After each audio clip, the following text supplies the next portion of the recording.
வணக்கம். ஜனவரி 30ஆம் தேதி இன்னைக்கான 2வது பதிவு. பங்குச்சந்தையில் நடந்த சில விஷயங்களை விரைவாக பார்க்கலாம்.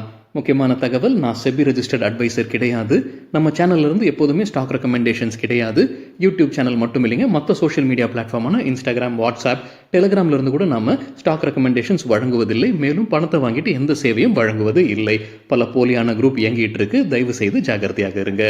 இந்த வீடியோவில் காட்டக்கூடிய அனைத்து கம்பெனிகளும் வெறும் இன்ஃபர்மேஷனல் பர்பஸ்க்காக மட்டுமே முதலீடு செய்யுங்கன்னு சொல்கிற வீடியோ கிடையாது. எந்த ஒரு முதலீட்லையும் ரிஸ்க் இருக்கும். ரிஸ்க் புரியாமல் இன்வெஸ்ட் செய்யாதீங்க. ரிஸ்க் புரியலன்னா தயவு செய்து இன்வெஸ்ட்மெண்ட்டை தவிர்த்துருங்க. நம்ம ருபி டிரைவர் சேனலை ஆதரிக்கிற அனைத்து நல்ல உள்ளங்களுக்கும் நன்றி. நம்ம மார்க்கெட் ஓப்பன் ஆகிறதுக்கு முன்னாடி உலக மார்க்கெட்ஸ் எப்படி இருந்ததுன்னு பார்க்கும்போது நேற்று யூஎஸ் மார்க்கெட்ஸ் ரெட்டில் தான் க்ளோஸ் ஆகியிருந்தது. பெரும்பாலான யூரோப்பியன் மார்க்கெட்ஸ் க்ரீனில் க்ளோஸ் ஆகியிருந்தது. இன்றைக்கி நம்ம மார்க்கெட் ஓப்பன் ஆகிறதுக்கு முன்னாடி ஏஷியன் மார்க்கெட்ஸ் எப்படி இருக்குன்னு பார்க்கும்போது பெரும்பாலும் ஏஷியன் மார்க்கெட்ஸ் வந்து இன்றைக்கி விடுமுறையாக இருக்குது. ஜாப்பனீஸ் மார்க்கெட் 0.2% க்ரீனில் ட்ரேட் ஆகிட்டு இருந்தது. கிஃப்ட் நிஃப்டி ஃப்ளாட்டாக ட்ரேட் ஆகிட்டு இருந்தது. நம்ம மார்க்கெட் ஓப்பன் ஆகிறதுக்கு முன்னாடி எடுத்த ஸ்க்ரீன்ஷாட் இது. சில இண்டிவிஜுவல் ஸ்டாக்ஸ் மற்றும் செய்திகள் விரைவாக பார்க்கலாம். நேற்று யூஎஸ் ஃபெடரல் ரிசர்வ் இன்ட்ரெஸ்ட் ரேட்டில் எந்த மாற்றமும் செய்யாமல் அப்படியே விட்டுருக்கிறாங்க. தொடர்ச்சியாக 3 முறை இன்ட்ரெஸ்ட் ரேட்டை குறைச்சிருந்துருக்காங்க. ஆனால் நேற்று இன்ட்ரெஸ்ட் ரேட்டில் எந்த மாற்றமும் செய்யாமல் அப்படியே விட்டுருக்கிறாங்க. தகவல் கிடைத்தது NDTV-லேருந்து. மத்திய கேபினெட் எத்தனாலுடைய விலையை உயர்த்தி இருக்கிறாங்க. நம்ம நேற்றே செய்தி பார்த்துருந்தோங்க. சுகர் ஸ்டாக்ஸ் நல்லா பர்ஃபார்ம் பண்ணதற்கு இந்த ஒரு எதிர்பார்ப்பு இருந்தது அப்படின்னு. இப்போ எத்தனால் ப்ரைஸை உயர்த்தி இருக்கிறாங்கன்னு NDTV ப்ராஃபிட்டில் அப்டேட் கொடுத்துருக்குறாங்க. உத்தரப்பிரதேஷ் மகாகும்ப் மேலால நெரிசல் காரணமாக 30 ஆட்கள் உயிரிழந்திருப்பதாகவும் 60க்கும் மேற்பட்டோர் காயமடைந்திருப்பதாகவும் மணி கண்ட்ரோலில் அப்டேட் கொடுத்துருக்காங்க. அங்கே இருக்கக்கூடிய அரசு இழப்பீடாக 25 லட்சம் ரூபாய் தலா அறிவித்திருப்பதாக மணி கண்ட்ரோலில் அப்டேட் கொடுத்துருக்குறாங்க. இந்துஸ்தான் ஜிங்க் குறித்து மணி கண்ட்ரோலிருந்து கிடைத்த ஒரு தகவல், ராஜஸ்தானை தேர்ந்தெடுத்திருக்கிறாங்க அவங்களுடைய பேட்டரி உற்பத்தி ஆலையை அமைப்பதற்கு. ஒரு பெரிய பேட்டரி உற்பத்தியாளர் ஒரு நிறுவனத்துடன் அவங்க பேச்சுவார்த்தையில் இருப்பதாகவும் கம்பெனியுடைய CFO சீஃப் ஃபினான்ஷியல் ஆஃபீஸர் தெரிவிச்சிருக்கிறாருன்னு மணி கண்ட்ரோல்லேருந்து கிடைத்த தகவல். சோலார் இண்டஸ்ட்ரீஸ் இன்றைக்கி இன்ட்ராடேல நல்லா பர்ஃபார்ம் பண்ணியிருக்கிறாங்க. 5% அதிகரித்தது. மணி கண்ட்ரோல் அதற்கு ஒரு காரணம் சொல்லியிருக்கிறாங்க. மத்திய கேபினெட் 10,000 கோடி ரூபாய்க்கான டீல், குறிப்பாக பினாக்கா ராக்கெட் சிஸ்டம்ஸ்க்கான டீலுக்கு ஒப்புதல் வழங்கியிருக்கிறாங்க. இதில் பெரும்பாலும் இந்த சோலார் இண்டஸ்ட்ரீஸ் பயன்பெறுவதற்கான வாய்ப்பு இருக்குன்னு தெரிவிச்சிருக்கிறாங்க. இன்ட்ராடேல 5% அதிகரிச்சிருக்கு சோலார் இண்டஸ்ட்ரீஸ். லாரஸ் லேப்ஸ் இன்றைக்கி இன்ட்ராடேல நல்லா பர்ஃபார்ம் பண்ணியிருக்கிறாங்க. 6% அதிகரித்தது. CNBC TV18 அதற்கு ஒரு அப்டேட் கொடுத்துருக்கிறாங்க. USA மறுபடியும் HIV ட்ரீட்மெண்ட்டுக்கான நிதியுதவி வழங்க இருக்கிறாங்க. சில தினங்களுக்கு முன்னாடி நம்ம செய்தி பார்த்தோங்க அவங்க நிறுத்துறாங்க அப்படின்னு. இப்போ மறுபடியும் துவங்க இருக்கிறாங்கன்னு CNBC TV18 தகவல் கொடுத்துருக்காங்க. ஒரு முக்கிய காரணமாக இருந்திருக்கலாம் லாரஸ் லேப்ஸ் நல்லா பர்ஃபார்ம் பண்ணதற்கு. லார்சன் அண்ட் டியூப்ரோ தரப்புல இருந்து அப்டேட் இருக்குது. மினரல்ஸ் அண்ட் மெட்டல்ஸ் வெர்டிக்கல் பிஸ்னஸில் அவங்களுக்கு ஒரு சிக்னிஃபிகண்ட் ஆர்டர் கிடச்சிருக்கு மிடில் ஈஸ்ட்லேருந்து. கம்பெனி சிக்னிஃபிகண்ட் ஆர்டர்னு சொன்னாங்கன்னா அதோடைய மதிப்பு 1000 இருந்து 2500 கோடி ரூபாய் இடையே இருக்கலாம். மாருதி சுசுகி ரிசல்ட்டுக்கு பிறகு புரோக்கிங் கம்பெனிஸ் என்ன ரேட்டிங் டார்கெட் கொடுத்துருக்காங்க. Morgan Stanley over weight rating கொடுத்துருக்காங்க. எதிர்பார்க்குற டார்கெட் 14,942. நேற்று க்ளோசிங்லேருந்து ஒப்பிட்டு பார்க்கும்போது 25% அதிகரிப்பதற்கான வாய்ப்பு இருக்குது. CLSA அவுட் பர்ஃபார்ம் ரேட்டிங் கொடுத்துருக்காங்க. டார்கெட் ப்ரைஸை உயர்த்தி இருக்கிறாங்க. புது டார்கெட் 13,446. நுவாமா பை ரேட்டிங் கொடுத்துருக்காங்க. எதிர்பார்க்குற டார்கெட் 13,900 கோடி ரூபாய். மணிக்கும் 13,900 ரூபாய். மெக்வாரி நியூட்ரல் ரேட்டிங் கொடுத்துருக்காங்க. எதிர்பார்க்குற டார்கெட் 12,296. ஜெஃப்ரீஸ் ஹோல்ட் ரேட்டிங் கொடுத்துருக்காங்க. எதிர்பார்க்குற டார்கெட் 12,123. KPI கிரீன் இன்னைக்கு இன்ட்ராடேல நல்லா பர்ஃபார்ம் பண்ணியிருக்காங்க. 5% அப்பர் சர்க்கியூட்டை எட்டியிருக்கு. கம்பெனி தரப்பு ஒரு அப்டேட்டும் இருக்குது. கோல் இந்தியா கிட்ட இருந்து ஒரு கான்ட்ராக்ட் கிடச்சிருக்கு ஒரு சோலார் பிளான்ட் அமைப்பதற்கு. அதோடைய மதிப்பு 1,300 கோடி ரூபாய். நவம்பர் 2025 அது முடிக்கப்படும். JK பேப்பர் தரப்புல ஒரு அப்டேட் இருக்குது. கம்பெனி ஒரு முதலீடு செய்கிறாங்க. 300 கோடி ரூபாய்க்கு மெஜாரிட்டி ஸ்டேக் வாங்குறாங்க காட்ரஜன் வெட் ஹெல்த் பிரைவேட்டில் JK பேப்பர்.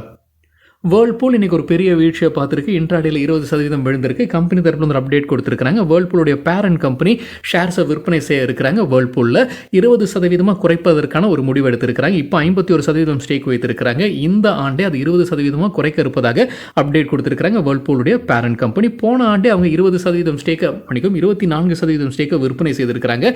4,039 கோடி ரூபாய் அவங்க ஃபண்ட் ரைசிங் பண்ணாங்க. இந்த ஆண்டு மேலும் குறைக்க இருக்கிறாங்க. 51%லேருந்து 20% குறைக்க இருப்பதாக அப்டேட் கொடுத்திருக்கிறாங்க. முக்கிய காரணமாக இருந்திருக்கலாம் இன்னைக்கு ஒரு வீழ்ச்சியை பார்த்ததற்கு. யூனியன் பேங்க் ஆஃப் இந்தியா குறித்து NDTV ப்ராஃபிட்லேருந்து கிடைத்த ஒரு தகவல், கம்பெனி ஃபண்ட் ரைசிங் பண்ணுறாங்க 20,000 கோடி ரூபாய் வரைக்கும் லாங் டேர்ம் பாண்ட்ஸ் வழியாக. அதே போல் கிரீன் அல்லது சஸ்டைனபிள் பாண்ட்ஸ் வழியாக 5,000 கோடி ரூபாய் ஃபண்ட் ரைசிங் பண்ண இருக்கிறாங்க. ஜேகே சிமெண்ட் குறித்து என்டிடிவி ப்ராஃபிட்லேருந்து கிடைத்த ஒரு தகவல். அவங்களுக்கு ஒரு கான்ட்ராக்ட் கிடைக்குது. குஜராத் மினரல் டெவலப்மெண்ட் கார்பரேஷன் கிட்ட இருந்து 250 மில்லியன் டன் லைம்ஸ்டோன் சப்ளை செய்யக்கூடிய கான்ட்ராக்ட் இது. Arvind smart spaces quarterly result அறிவிச்சிருக்காங்க. சிஎன்பிசி டிவி 8லேருந்து கிடைத்த டேட்டா. நெட் ப்ராஃபிட் 4 மடங்கு அதிகரிச்சிருக்கு, 50 கோடி ரூபாய். ரெவென்யூ 149% அதிகரிச்சிருக்கு, இயர் ஆன் இயர் கம்பேரிசனில் 210 கோடி ரூபாய். குவெஸ்ட் கார்ப் இன்னைக்கு இன்ட்ராடேல 5% அதிகரித்தது. கம்பெனி குவார்ட்டர்லி ரிசல்ட் அறிவிச்சிருக்காங்க. சிஎன்பிசி டிவி 8லேருந்து கிடைத்த டேட்டா. நெட் ப்ராஃபிட் 80 கோடி ரூபாய், இயர் ஆன் இயர் 26% அதிகரித்தது. வருவாய் 14% அதிகரித்தது. கம்பெனி டிவிடெண்டும் அறிவிச்சிருக்காங்க, ஒரு ஷேருக்கு 4 ரூபாய்.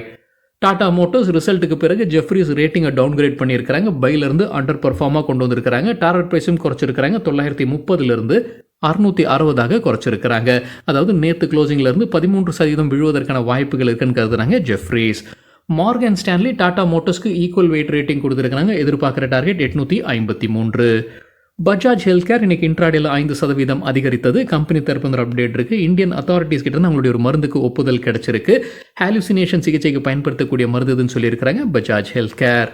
ஆப்கான்ஸ் இன்ஃப்ராஸ்ட்ரக்சர் இன்னைக்கு இன்ட்ராடேல 3% அதிகரித்தது. கம்பெனிக்கு ஒரு கான்ட்ராக்ட் கிடைச்சிருக்கு. 1283 கோடி ரூபாய்க்கான கான்ட்ராக்ட். யார்கிட்ட இருந்து? ஹிந்துஸ்தான் கேட்வே கண்டெய்னர் டெர்மினல் கன்லா பிரைவேட்ல இருந்து கிடைத்தது. Fino payments bank quarterly result அறிவிச்சிருக்காங்க. சிஎன்பிசி டிவி 8லேருந்து கிடைத்த டேட்டா. நெட் ப்ராஃபிட் 23 கோடி ரூபாய், இயர் ஆன் இயர் 1% அதிகரிச்சிருக்கு. நெட் இன்ட்ரெஸ்ட் இன்கம் 24 கோடி ரூபாய், இயர் ஆன் இயர் 35% அதிகரிச்சிருக்கு. சோனா காம்ஸ்டார் குறித்து சிஎன்பிசி டிவி 8லேருந்து கிடைத்த ஒரு தகவல். அவங்க ஒரு மெமரண்டம் ஆஃப் அண்டர்ஸ்டாண்டிங்கில் கையெழுத்திட்டு இருக்காங்க. யூபி ஃப்ளை டெக்னாலஜிஸ் பிரைவேட் லிமிடெடுடன் தான் இந்த மெமரண்டம் ஆஃப் அண்டர்ஸ்டாண்டிங்கில் கையெழுத்திட்டு இருக்காங்க. எதற்காக? விட்டால் ஏர்கிராஃப்ட் அண்ட் ட்ரோன் சிஸ்டம்ஸ்க்காகத்தான் இந்த மெமரண்டம் ஆஃப் அண்டர்ஸ்டாண்டிங். விட்டால் அப்படின்றது electric vertical take off and landing aircraft மற்றும் ட்ரோன்ஸ்க்கான மெமரண்டம் ஆஃப் அண்டர்ஸ்டாண்டிங் இது. ஆசாத் இன்ஜினியரிங் இன்னைக்கு இன்ட்ராடேல 8% அதிகரித்தது. அவங்களுக்கு சீமென்ஸ் எனர்ஜி குளோபல் கிட்ட இருந்து ஒரு ப்ராஜெக்ட். அதோடைய மதிப்பு 811 கோடி ரூபாய், 6 ஆண்டிற்கானது. ஜிஆர் இன்ஃப்ரா ப்ராஜெக்ட்ஸ் தரப்பு வந்து அப்டேட் இருக்கு. இன்னைக்கு 9% இன்ட்ராடேல அதிகரித்தது. அவங்களுக்கு வெஸ்டர்ன் ரயில்வேஸ் உடைய ஒரு டெண்டர்ல லோவஸ்ட் பிடரா இருக்கிறாங்க. 262 கோடி ரூபாய், 24 மாத ப்ராஜெக்ட் இதுன்னு சொல்லியிருக்கிறாங்க ஜிஆர் இன்ஃப்ரா ப்ராஜெக்ட்ஸ். இன்ஃபோசிஸ் தரப்பு வந்து அப்டேட் இருக்கு. சீமென்ஸ் ஏஜி கிட்ட இருந்து ஒரு ஆர்டர். அதோடைய மதிப்போ காலளவோ கம்பெனி வெளியிடல. பஜாஜ் ஃபினான்ஸ் ரிசல்ட்டுக்கு பிறகு Morgan Stanley over weight rating கொடுத்துருக்காங்க. டார்கெட் ப்ரைஸை உயர்த்தி இருக்கிறாங்க. 9300 ரூபாய். நேற்று க்ளோசிங்லேருந்து ஒப்பிடும்போது 20% அதிகரிப்பதற்கான வாய்ப்பு இருக்கு. ஜெஃப்ரீஸ் பஜாஜ் ஃபினான்ஸ்க்கு பை ரேட்டிங் கொடுத்துருக்காங்க. எதிர்பார்க்கிற டார்கெட் 9270. நொமூரா பஜாஜ் ஃபினான்ஸ்க்கு பை ரேட்டிங் டார்கெட் 9000 ரூபாயாக உயர்த்தி இருக்கிறாங்க. HSBC பை ரேட்டிங் கொடுத்துருக்காங்க. டார்கெட் ப்ரைஸை உயர்த்தி இருக்கிறாங்க 8900 ரூபாய். நேற்று ரிசல்ட் அறிவித்த சில கம்பெனிகள் இன்றைக்கி எப்படி பர்ஃபார்ம் பண்ணியிருக்கிறாங்க. நம்ம காலையில் 11 மணி அளவில் எடுக்கப்பட்ட டேட்டா இது. டாடா மோட்டார்ஸ் இன்ட்ராடேல 9% விழுந்திருக்கு. பஜாஜ் ஃபினான்ஸ் 6% அதிகரித்தது. இன்ட்ராடேல ஆல் டைம் ஹையை எட்டியிருக்கு. வோல்டாஸ் 12% விழுந்தது. ப்ளூ ஸ்டார் 9% அதிகரித்தது. ஆனால் இந்த வீடியோ சேர தருணத்தில் ரெட்ல ட்ரேட் ஆகிட்டு இருக்கு. அரவிந்த் ஸ்மார்ட் ஸ்பேசஸ் 5% அதிகரித்தது. ஜேகே பேப்பர் 8% விழுந்தது. மாருதி 1% அதிகரித்தது. இன்ட்ராடேல ஆர்த்தி ட்ரக்ஸ் 3% அதிகரித்தது. தமிழ்நாடு மர்கன்டைல் பேங்க் 3% வீழ்ச்சியை பார்த்தது. ரேமன் 4% அதிகரித்தது. Restaurant brands Asia burger king நடத்தக்கூடிய நிறுவனம் 4% சரிந்தது. அதானி பவர் 1% வீழ்ச்சியை பார்த்தது இன்ட்ராடேல. சரிங்க, இதுதான் சில விஷயங்கள் என்னுடைய பார்வைக்கு எட்டியது. நன்றி, வணக்கம்.